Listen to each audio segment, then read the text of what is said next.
kind of interesting how no matter how many times I read through, the lesson of the gospel, we're on a year cycle, so we every year, and somehow I always pick up stuff I didn't notice. It doesn't seem like it should be possible, and yet it happens. This year, it was specifically, I want to make sure I got it right.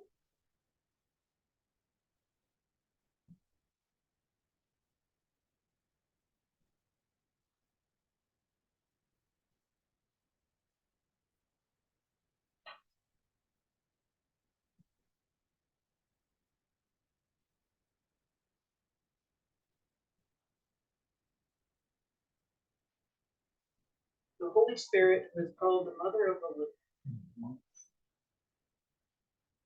And when I read that, it made me look at the Holy Spirit a little bit differently.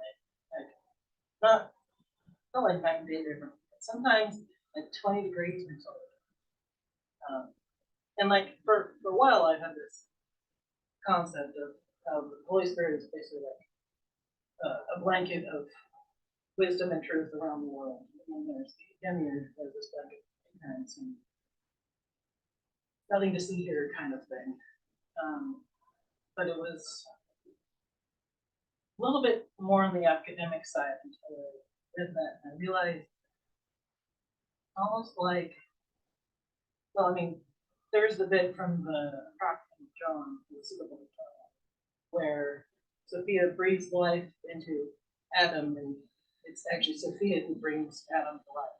So in that respect, everything that's alive is because of the mother of the living. Like literally, none of us would be alive. And if you take it from a scientific point of view, there's a lot of things that have to go exactly right for us to be possible in the first place. I've watched, documentaries on that, and one of my science professors wrote out all the zeros, or a bunch of these zeros, of how likely it is that the Earth evolved, and it's insane. It took up the entire book. And so there's whether you take it literally or not, there's definitely something that makes this kind of unique that has made life evolve to this extent.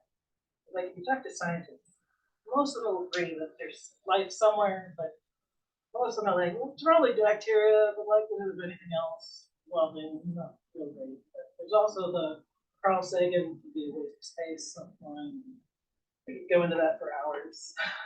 And that's a little bit beside the point. Part of the point is that the Earth is a living thing and in itself, kind of Sophia, but it's also self.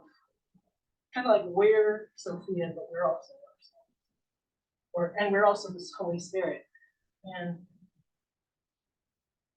like Jesus, Sophia lets us access not just herself, but other powers.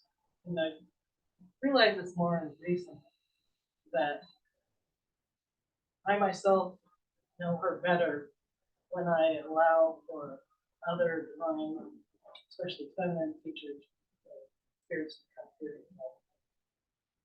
Last month, when I did this, Mary channeled through me for at least one person.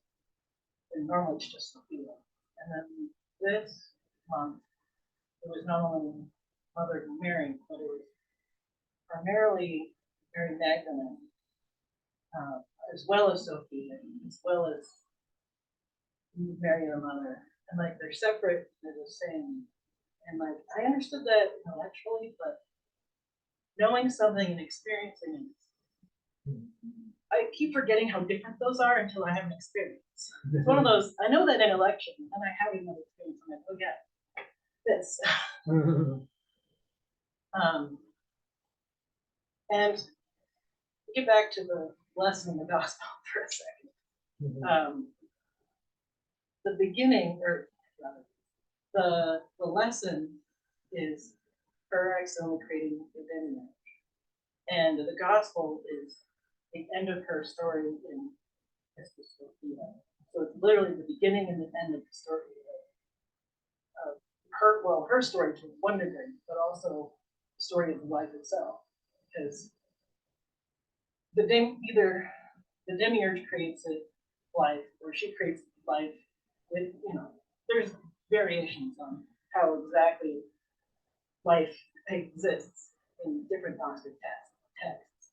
And in the beginning, there's darkness. At the end, there's liberation and rejoicement, back in 13th Aeon. And life itself is like that. And I had this image earlier in the service. I'm hoping all of you have seen it. Because there's this scene. I don't think anyone even says anything, but they're in the ship and they end up, there's all this cloud cover and everything's dark.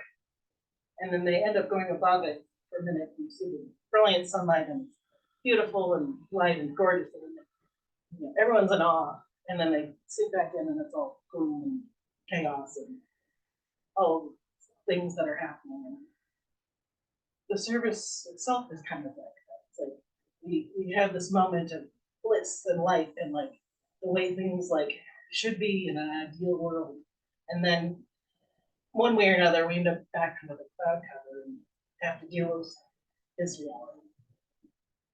But unlike in the Matrix, where they have to do that physically, we can access that metaphorically or spiritually at any time.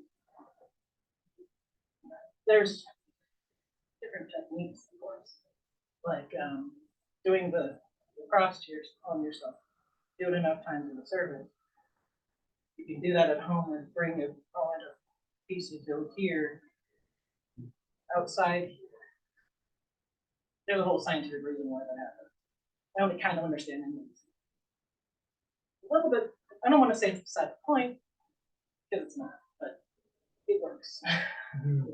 That's the important thing. You can also get there through regular meditation, which I said doing regularly, prayer, lots of ways to get yourself out of the chaos back into divine perfection, oneness, wholeness, silence. There's a lot of different words that explain the same thing. It's one of those things that you put as many labels as you want, but until you experience it yourself. I imagine it would be like seeing the Grand Canyon in picture and seeing it in person. Probably 2 days. I say that because I've never actually been to the Grand Canyon, but it seems perfect. So yeah. This is just a reminder that not everything is chaos all the time, even when it feels like it. Quote the country song. If you're going through hell, keep on moving. Don't slow down, bring it back into it. You might get out before the devil even knows you. I'm saying this for myself as well as anyone else in this case. So yeah, with that, go in peace and lady luck.